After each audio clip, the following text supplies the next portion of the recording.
नमस्कार दोस्तों, आप सभी लोगों का इस लेक्चर वीडियो में स्वागत है। दोस्तों, आज हम बात करेंगे स्ट्रक्चरल इक्वेशन मॉडलिंग की।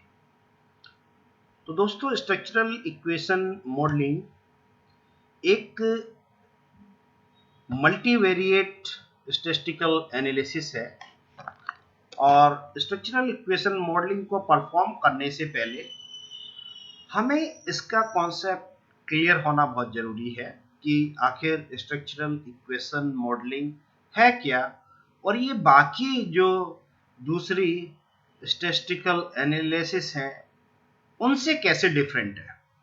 तो दोस्तों, जैसे हम जानते हैं कि हमारे पास दो तरीके की मल्टीवेरिएट टेक्निक्स होती हैं। एक तो डिपेंडेंस टेक्निक, जिसमें multiple regression analysis, discriminant analysis, logistic regression, MANOVA, conjoint, canonical structural equation modelling.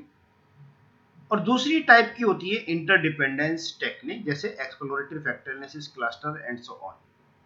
तो डिपेंडेंस टेक्निक में होता क्या है, एक डिपेंडेंट वेरिएबल होता है जैसे मल्टीपल रिग्रेशन एनालिसिस में, और सेवरल इंडिपेंडेंट वेरिएबल्स होते हैं और उनके बीच में फिर हम लोग रिलेशनशिप देखते हैं।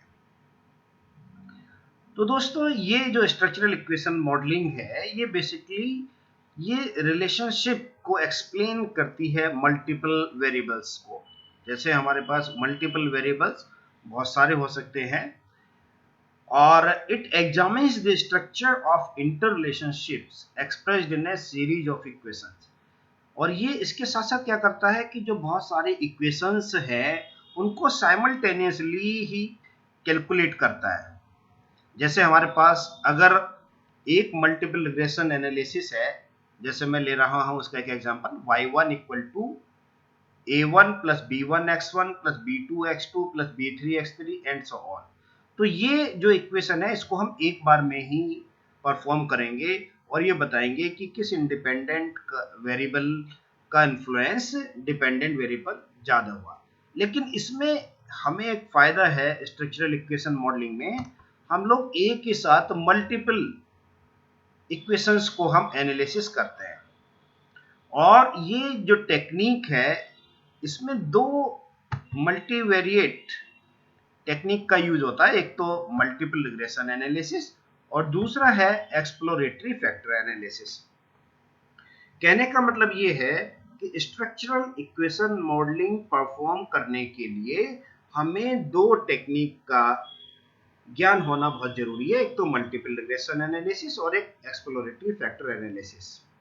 अब एक चीज इसमें और अलग है बाकी मल्टीवेरिएट स्टैटिस्टिकल एनालिसिस से, जो भी मल्टीपल रिग्रेशन जो भी मल्टीवेरिएट स्टैटिस्टिकल एनालिसिस है या तो वो डिपेंडेंस टेक्निक है, मतलब उनको हम एक बार या तो हम मल्टीपल रिग्रेशन एनालिसिस को सॉल्व करें या डिस्क्रिमिनेंट एनालिसिस को करें या लॉजिस्टिक को करें, या तो हम डिपेंडेंस टेक्निक को करें सॉल्व या इंटरडिपेंडेंस को, एक समय में एक ही टेक्निक को हम सॉल्व करते हैं। लेकिन स्ट्रक्चरल इक्वेशन में हम एक ही साथ दोनों टेक्निक का यूज करेंगे, डिपेंडेंस टेक्निक और इंटरडिपेंडेंस टेक्निक दोनों का।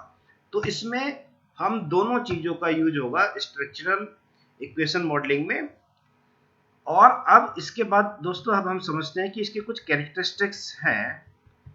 जैसे इसमें पहला है estimation of multiple and interrelated dependence in a single analysis. केवल एक ही एनालिसिस में मल्टीपल मतलब बहुत सारे वेरिएबल्स है हमारे पास, जैसे x1 x2 x3 x4, और वो एक दूसरे से डिपेंड भी हैं, इंटररिलेटेड भी हैं। उनको हम जैसे एक कंस्ट्रक्ट दूसरे कंस्ट्रक्ट से रिलेटेड है, तो एक साथ मल्टीपल जो हमारे पास रिग्रेशन इक्वेशंस हैं और जो कंस्ट्रक्ट हैं डिपेंडेंस टेक हैं, उनको हम एक साथ ही साइमल्टेनियसली एनालिसिस करते हैं। अब इसके बाद हमें ये समझना है कि ये लेटेंट वेरिएबल्स क्या होता है या अनऑब्जर्व्ड कॉन्सेप्ट क्या है। दोस्तों, हमने जो अभी पढ़ा है एक्सप्लोरेटरी फैक्टर एनालिसिस में, एक्सप्लोरेटरी फैक्टर एनालिसिस में बेसिकली हम कुछ फैक्टर्स को आइडेंटिफाई करते हैं और वो भी जो भी फैक्टर्स हैं वो जिन आइटम्स का या जिन मेजर्ड वेरिएबल का या जिन क्वेश्चंस का कोरिलेशन आपस में हाई होता है उनको क्लब करके एक हम नया नाम दे देते हैं। जैसे ये 4 क्वेश्चन है मेरे पास, तो मैंने इन चारों को कंबाइन करके एक नया नाम दे दिया एटीट्यूड। तो दोस्तों ये जो इसमें हम लोग जो है लेटेंट वेरिएबल या जो अनऑब्जर्व्ड कॉन्सेप्ट को भी हम लोग एनालिसिस करते हैं, क्योंकि ये जो हमारे पास मल्टीपल जो वेरिएबल्स हैं ये क्लब करके एक कंस्ट्रक्ट बन जाता है और फिर ये आपस में दूसरे जो कंस्ट्रक्ट है उनमें डिपेंडेंस रिलेशनशिप होती है और उसके बेसिस पर हम इस पूरे स्ट्रक्चरल इक्वेशन मॉडलिंग को टेस्टिंग करते हैं। दो चीज बहुत समझने की, एक तो ये लेटेंट वेरिएबल ये हमें पता ही है, एक्सप्लोरेटरी फैक्टर एनालिसिस में हमने इसको समझा है, और इस लेटेंट कंस्ट्रक्ट को हम जो शो करेंगे वो करेंगे इसको ओवल शेप में, और जो मेजर्ड वेरिएबल है इसको हम रेक्टेंगल में शो करते हैं। मेजर्ड वेरिएबल का मतलब है कि क्वेश्चंस जो भी, जैसे भी ये हमारे पास है x1 x2 x3 x4 ये क्वेश्चंस है, और जब इनको क्लब कर देते हैं तो ये कंस्ट्रक्ट आ जाता है। तो बेसिक डिफरेंस जो है लेटेंट कंस्ट्रक्ट में और मेजर्ड वेरिएबल में वो यही है, मेजर्ड वेरिएबल हमारा एक सिंगल क्वेश्चन है और जब इनको क्लब कर देते हैं 4 या 5 बना के तो एक हमारा इस तरीके से लेटेंट कंस्ट्रक्ट बन जाता है। तो जो बेसिक डिफरेंस है लेटेंट वेरिएबल और मेजर्ड वेरिएबल्स में वो ये है, ये सेवरल वेरिएबल्स हैं, क्वेश्चंस हैं जिनको हम डायरेक्टली ऑब्जर्व करते हैं, अपने क्वेश्चंस में लेते हैं, स्टडी में लेते हैं। जैसे हमें एटीट्यूड मेजरमेंट के लिए, एटीट्यूड मेजर करने के लिए ये 4 क्वेश्चंस हमने लिए, ठीक है। तो ये इनको जो है हम ओवल शेप से शो करते हैं और मेजर्ड वेरिएबल को हम लोग शो करते हैं ये रेक्टेंगल के थ्रू। अब ये जो लेटेंट वेरिएबल है ये दो तरीके का होता है, एक तो है लेटेंट ये exogenous latent construct, it is equal to multiple independent variables. Multiple independent variables का मतलब है कि ये जो है अभी हमारा, तो दोस्तों ये एक्सोजीनियस लेटेंट कंस्ट्रक्ट ये इक्विवेलेंट है मल्टीपल इंडिपेंडेंट वेरिएबल्स। तो स्ट्रक्चरल इक्वेशन मॉडलिंग में हम लोग इंडिपेंडेंट वेरिएबल ना कह के इसे हम एक्सोजीनियस, मतलब इंडिपेंडेंट वेरिएबल को हम एक्सोजीनियस वेरिएबल कहते हैं। और ये जो एक्सोजीनियस लेटेंट कंस्ट्रक्ट है ये किसी एक इंडिपेंडेंट वेरिएबल से मिलकर नहीं बनता है, बल्कि ये कई सारे मल्टीपल इंडिपेंडेंट वेरिएबल से मिलकर बनता है। जैसे ये हमारा एक एक्सोजीनियस, जैसे एटीट्यूड है ये एक्सोजीनियस लेटेंट कंस्ट्रक्ट है, तो ये केवल एक वेरिएबल से मिलकर नहीं बना, ये इन चारों जो क्वेश्चंस हैं इनसे मिलकर बना है। इनको जब क्लब किया हमने तब ये बता रहा है एटीट्यूड के बारे में। बेसिकली जो अनऑब्जर्व्ड कॉन्सेप्ट है यहाँ पर वो है एटीट्यूड। तो हमने इन चारों क्वेश्चन से जो सेंस निकाला वो हमें पता चला कि ये जो अनऑब्जर्व्ड कॉन्सेप्ट है ये एटीट्यूड के बारे में बता रहे हैं ये क्वेश्चंस। तो जो एक्सोजीनियस हैं ये सारे हमारे पास इंडिपेंडेंट वेरिएबल्स हैं। और इसके साथ दूसरा जो टर्म हम यूज करते हैं स्ट्रक्चरल इक्वेशन मॉडलिंग में वो है endogenous latent construct. Endogenous latent construct equivalent to multiple dependent variables. जैसे डिपेंडेंट वेरिएबल को हम y1, y2, y3 से शो करते हैं, तो यहाँ पर हमारे पास तीन डिपेंडेंट वेरिएबल्स हैं और इनको क्लब करके जो हमने जो सेंस निकाला है अपने कंस्ट्रक्ट का वो है परचेज बिहेवियर।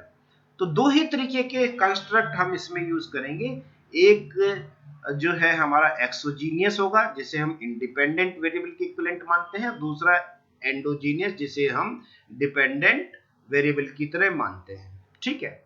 अब दोस्तों एक चीज हमें और देखनी है इसमें वो है मॉडल, कि हम स्ट्रक्चरल इक्वेशन मॉडलिंग जो हमें करनी है वो करनी कैसे, कैसे परफॉर्म करना है। ये नहीं कि हम कोई भी अपनी तरीके से क्वेश्चंस डेवलप कर ले और फिर उसमें स्ट्रक्चरल इक्वेशन मॉडलिंग हम परफॉर्म करें, बिल्कुल नहीं। कोई भी स्ट्रक्चरल इक्वेशन मॉडलिंग को परफॉर्म करने के लिए हमारे पास एक थ्योरी होना चाहिए। थ्योरी के बगैर कोई भी स्ट्रक्चरल मॉडलिंग को टेस्टिंग नहीं किया जा सकता, उसके रिजल्ट्स वैलिड नहीं आएंगे, उसकी वैलिडिटी और रिलायबिलिटी बिल्कुल कम होगी। तो इसलिए कोई भी जब भी हम कभी स्ट्रक्चरल इक्वेशन मॉडलिंग को यूज करना चाहते हैं तो पहले हम थ्योरी देखेंगे तो थ्योरी के बेस पर ही हम वो मॉडल बनाएंगे, या तो वो मॉडल हम एज इट इज ले लेंगे या उसमें हम कुछ अपनी स्टडी के अकॉर्डिंग उसको हम लोग मॉडिफाई कर लेंगे, कुछ वेरिएबल्स को इंक्लूड भी कर सकते हैं या डिलीट भी कर सकते हैं। तो बेसिकली जो मॉडल है वो क्या कर रहा है, रिप्रेजेंटेशन ऑफ थ्योरी। तो जैसे ये थ्योरी ऑफ प्लांट बिहेवियर है, ये जो मॉडल दिया हुआ है ये बेसिकली थ्योरी को रिप्रेजेंट कर रहा है, प्लांट बिहेवियर को, कि हम जब परचेजिंग करते हैं इस मॉडल के थ्रू, हम इस मॉडल की टेस्टिंग के थ्रू हम थ्योरी ऑफ प्लांट बिहेवियर को एक्सप्लेन कर देते हैं।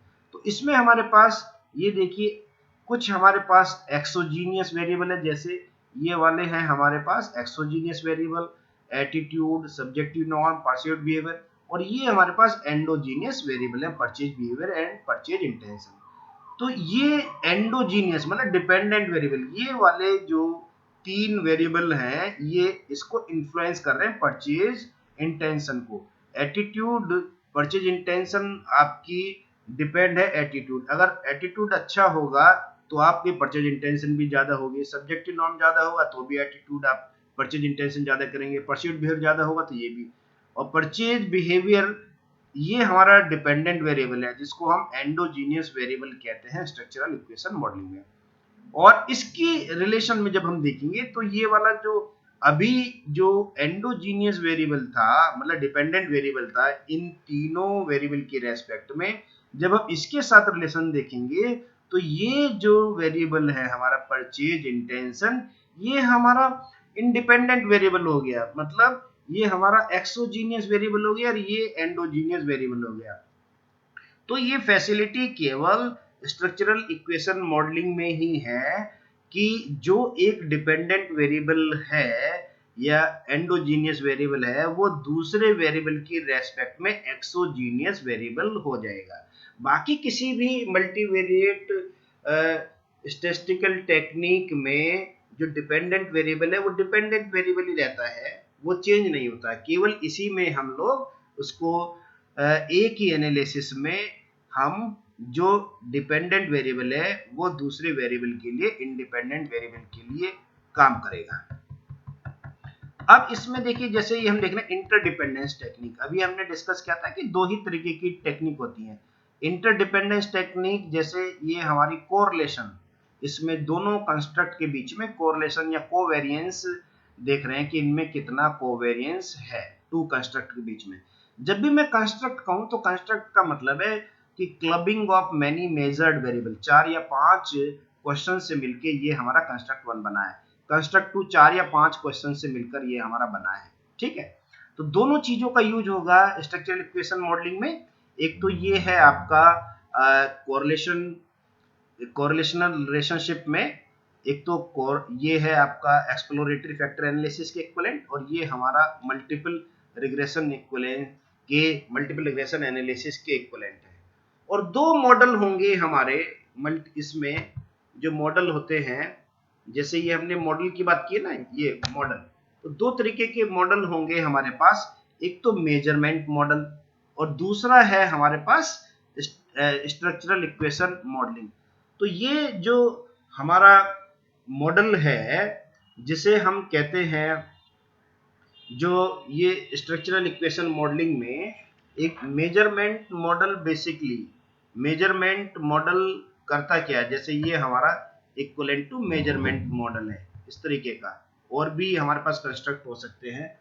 तो मेजर ये जो मॉडल है हमारा, ये मॉडल हमें ये बता रहा है कि जो वेरिएबल्स हैं इसमें वो कितने आपस में हाईली कोरिलेटेड हैं।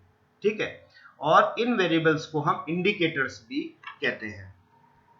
अब दोस्तों एक चीज और समझने की है, वो है pre requisite of structural equation modelling. Structural equation modelling को परफॉर्म करने के लिए हमें कुछ चीजों का आइडिया होना जरूरी है। जैसे मैंने पहले कहा मल्टीपल रिग्रेशन एनालिसिस और एक्सप्लोरेटरी फैक्टर एनालिसिस का आइडिया तो होना ही चाहिए। इसके साथ साथ हमें कुछ चीजें और समझनी है, जैसे ये मल्टीपल रिग्रेशन एनालिसिस क्या है, मल्टीवेरिएट रिग्रेशन क्या है, और ये मल्टीपल रिग्रेशन एनालिसिस से डिफरेंट कैसे है, और ये पाथ मॉडल क्या होता है, एक्सप्लोरेटरी फैक्टर एनालिसिस क्या है, और कंफर्मेटरी फैक्टर एनालिसिस से एक्सप्लोरेटरी फैक्टर एनालिसिस कैसे डिफरेंस है। तो पहले इन पांचों पॉइंटों को समझना बहुत जरूरी है। जब हम इनको समझ जाएंगे फिर हम स्ट्रक्चरल इक्वेशन मॉडलिंग को परफॉर्म कर सकते हैं। तो दोस्तों अब हम एक एक करके ले रहे हैं। पहले है हमारे पास multiple regression analysis. Multiple regression analysis की जो प्रॉपर्टी है वो सभी जानते हैं कि one dependent variable and several independent variables. y1 is one dependent variable and x1 x2 x3 ये हमारे पास बहुत सारे इंडिपेंडेंट वेरिएबल्स हैं। और ये एप्सिलॉन 1 हमारा एरर टर्म है, ऐसे ही एप्सिलॉन 2 एरर टर्म है ये y2 इक्वेशन के लिए। इसी तरीके से हमारे पास y1 y2 y3 yn इस तरीके से हमारे पास इक्वेशंस हो सकती हैं बहुत सारी 20 25। ये डिपेंड करेगा कि हमारे मॉडल में कितने वेरिएबल्स हैं। जैसे सर्विस क्वालिटी का एक मॉडल है, जैसे उसमें tangibility, reliability, responsiveness, assurance, empathy, तो ये जो 5 कंपोनेंट है या 5 कंस्ट्रक्ट है ये 22 क्वेश्चन से मिलकर बने हैं। तो इनको अगर हम स्ट्रक्चरल इक्वेशन मॉडलिंग का यही फायदा है कि इन 22 मल्टीपल रिग्रेशन इक्वेशंस को हम साइमल्टेनियसली एक साथ ही इनको एनालिसिस कर सकते हैं। अब ये जो है पहले इसको समझ लें मल्टीपल रिग्रेशन एनालिसिस को। जैसे ये हमने अभी पहला एक एग्जांपल लिया है इसका, ये y1 equal to beta 10 x0 beta 11 ये बेसिकली रिग्रेशन कोफिशिएंट है, basically correlation between the y1 and x1। ठीक है, इसको हम ऐसे ही हम ये x2 के लिए बीटा 1 x3 के लिए बीटा 1 3। अब ये देखिए जो y1 है y1 हमारा डिपेंडेंट वेरिएबल है और कौन डिपेंड कर रहा है इसको x0 वेरिएबल, और ये रिग्रेशन कोफिशिएंट कितना है इसमें बीटा 10। ठीक है, ये बेसिकली इनके बीच का कोरिलेशन है। ऐसे ही ये y1 डिपेंड हो रहा है किससे x1 वेरिएबल से। जितना x1 वेरिएबल ज्यादा होगा y1 की वैल्यू उतनी ज्यादा होगी। फिर ये जो है y1 डिपेंड है ये है x2 से और ये रिग्रेशन कोफिशिएंट की वैल्यू है बीटा 12। ऐसे ही y1 डिपेंड है x3 से, इसकी वैल्यू है बीटा 13। और ये हमारा है एरर टर्म जिसे हम कहते हैं एरर टर्म एप्सिलॉन 1। ठीक है, अब जैसे इसी केस में हम देख लें कि जो ये y है ये एक हाई ब्लड प्रेशर है। ठीक है, तो high blood pressure dependent variable है बहुत सारे वेरिएबल के ऊपर। एक तो जैसे ये हमारा x1 है ओवरवेट, ओवरवेट जितना ज्यादा होगा उतना ज्यादा हमारा हाई ब्लड प्रेशर होगा। स्मोकिंग जितना ज्यादा करेंगे उतना हमारा जो हाई ब्लड प्रेशर है वो ज्यादा हो जाएगा। स्ट्रेस जितना ज्यादा होगा उतना जो हाई ब्लड प्रेशर ज्यादा हो जाएगा। तो ये डिपेंड कर रहे हैं तीनों वेरिएबल x1 x2 x3 ये इंडिपेंडेंट वेरिएबल्स हैं और डिपेंडेंट वेरिएबल हमारा y1 है। इसी तरीके से दूसरा हमारे पास जो है मल्टीपल रिग्रेशन एनालिसिस, इसमें है देखिए y2 डिपेंडेंट वेरिएबल है और ये मतलब हम इसको पाथ डायग्राम की फॉर्म में लिख रहे हैं। देखिए हमने जो ये y2 है इसको हमने लिखा ओवल शेप में और ये जो मेजर्ड वेरिएबल है x0 x1 x2 x3 इनको हमने रेक्टेंगल की शेप में लिखा। तो अब इसमें जो y2 डिपेंड हो रहा है किससे x0 से, और ये है बीटा 20 कोफिशिएंट है रिग्रेशन कोफिशिएंट। x1 डिपेंड किसको कर रहा है या इन्फ्लुएंस किसको कर रहा है y2 को, ऐसे ही x2 इन्फ्लुएंस कर रहा है y2 को, x3 इन्फ्लुएंस कर रहा है y2 को, और एप्सिलॉन 2 हमारे पास जो है ये है एरर टर्म। तो मतलब इस इक्वेशन को हमने इस फॉर्म में पाथ डायग्राम की फॉर्म में हमने लिखा, क्योंकि स्ट्रक्चरल इक्वेशन मॉडलिंग जब परफॉर्म करेंगे तो हम पाथ डायग्राम में ही हम उन इक्वेशंस को फॉर्म करेंगे। जैसे दूसरा वेरिएबल क्या था y2 that is heart attack. Heart attack किसके ऊपर डिपेंड है एक्सेसिव यूज ऑफ एल्कोहल, ज्यादा एल्कोहल लेंगे तो हार्ट अटैक हो सकता है, ज्यादा हाई ब्लड प्रेशर होगा तो हार्ट अटैक हो सकता है, ज्यादा डायबिटिक्स होंगे तो हाई हार्ट अटैक हो सकता है। तो इसी तरीके से हमारे पास बहुत सारे वेरिएबल्स हैं, मल्टीपल वेरिएबल्स हैं मल्टीपल रिग्रेशन एनालिसिस के। ठीक है, ये तो समझ गया हम कि रिग्रेशन एनालिसिस क्या है। अब मल्टीवेरिएट रिग्रेशन, मल्टीवेरिएट रिग्रेशन में देखिए ये हमने टू इक्वेशंस को एक साथ लिखा है। जैसे y1 अभी हमारा डिपेंडेंट वेरिएबल है, y2 हमारा डिपेंडेंट वेरिएबल है, एप्सिलॉन 1 एप्सिलॉन 2 एरर टर्म। अब y1 को जो इन्फ्लुएंस कर रहे हैं x0 x1 x2 x3, तो ये एरो हमने इसी तरीके से यहाँ पे शो किया है क्योंकि ये डिपेंड हो रहा है। और y2 को भी डिपेंड कर रहा है x0 x1 x2 x3, और इनके ये है regression coefficient beta 10 beta 20 beta 11 beta 21, ये हमारे रिग्रेशन कोएफिशिएंट हो गए। अब एक सबसे बड़ी बात जो है मल्टीवेरिएट रिग्रेशन में, इसमें कोई कोवेरिएंस नहीं है अमंग द इंडिपेंडेंट वेरिएबल्स। मतलब इसके x3 का x2 का x3 के साथ, x1 का x2 के साथ, x0 का x1 के साथ कोई कोरिलेशन नहीं है, कोवेरिएंस नहीं है, और ना y1 और y2 के बीच में डिपेंडेंस रिलेशनशिप है। No causal relationship between dependent variables y1 and y2। अब पाथ मॉडल कैसे डिफरेंट है चीजें वही पाथ मॉडल में कि जो ये y1 है और ये y2 है, पहले वाला मल्टीवेरिएट रिग्रेशन था, ये पाथ मॉडल है। इसके जो साइन है हमने गामा 11 गामा 21 इस तरीके से शो किए हैं। बेसिक डिफरेंस क्या है दोनों में कि देखिए y1 डिपेंड है किसके ऊपर, x1 के ऊपर, x2 के ऊपर, x3 के ऊपर। x1 भी इन्फ्लुएंस कर रहा है और रिग्रेशन कोएफिशिएंट कितना है, गामा 11, और x1 y2 को भी इन्फ्लुएंस कर रहा है, रिग्रेशन कोएफिशिएंट गामा 21। इसी तरीके से x2 भी कर रहा है। और इसमें एक नई चीज हम देख रहे हैं कि ये जो इंडिपेंडेंट वेरिएबल्स है, इनमें आपस में कोवेरिएंस है, covariance between x1 and x2, covariance between x2 and x3, covariance between x1 and x3, और इसके साथ साथ there is a causal relationship between y1 and y2। तो ये y2 जो है, ये y2 डिपेंडेंट वेरिएबल है, इन दोनों के बीच में डिपेंडेंस रिलेशनशिप है। तो ये पाथ डायग्राम में और मल्टीवेरिएट में डिफरेंस जो था बेसिक वो यही था। अब इसके बाद जो देखिए, ये तो हमने समझ लिया पाथ डायग्राम क्या होता है। पाथ डायग्राम के बाद हमें एक्सप्लोरेटरी फैक्टर एनालिसिस का भी आइडिया होना जरूरी है। जैसे अभी हमने बात की थी कि ये जो attitude toward factors, factor analysis में बेसिकली होता क्या है कि हम स्टैटिस्टिकल जो वैल्यूज हैं हमारी, उसके बेसिस पर किसी भी फैक्टर को हम चूज करते हैं। जैसे 3 फैक्टर हैं, I think that purchasing green product is favourable, product is good idea और इट इज सेफ। तो इनकी वैल्यू 0.7 से ज्यादा होनी चाहिए। फैक्टर लोडिंग है बेसिकली, ये जो वेरिएबल है और इस फैक्टर के बीच में कोरिलेशन है, इस कोरिलेशन को हम क्या कहते हैं, फैक्टर लोडिंग। तो ये फैक्टर 1 आ गया, ऐसे ही दूसरे वाले के लिए फैक्टर 2 आ गया। तो ये तो हमारी एक्सप्लोरेटरी फैक्टर एनालिसिस है।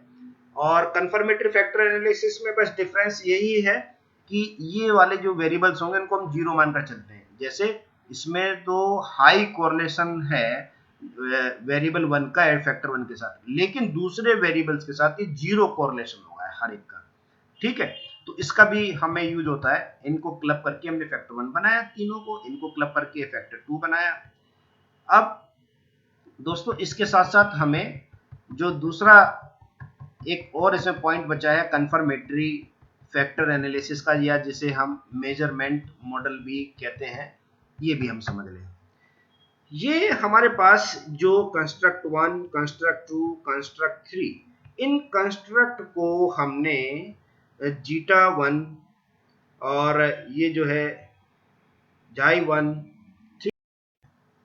तो ये 3 कंस्ट्रक्ट है। जाई 1 इसका नोटेशन है, जाई 2 और जाई 3, ठीक है। ये बेसिकली जो जाई 1 है ये हमारा कंस्ट्रक्ट है और इसे हम कहते हैं exogenous construct, exogenous construct, exogenous construct. इसमें हम कोई एंडोजीनियस कंस्ट्रक्ट या एक्सोजीनियस कंस्ट्रक्ट को डिस्क्रिमिनेट नहीं करते हैं।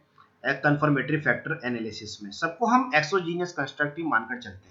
लेकिन जब हम testing of structural equation modelling करते हैं तब उसमें से हम आइडेंटिफाई कर लेते हैं कि ये वाले कंस्ट्रक्ट हमारा एक्सोजीनियस है, ये एंडोजीनियस है, ये एक्सोजीनियस है, या दूसरा हमारा एंडोजीनियस।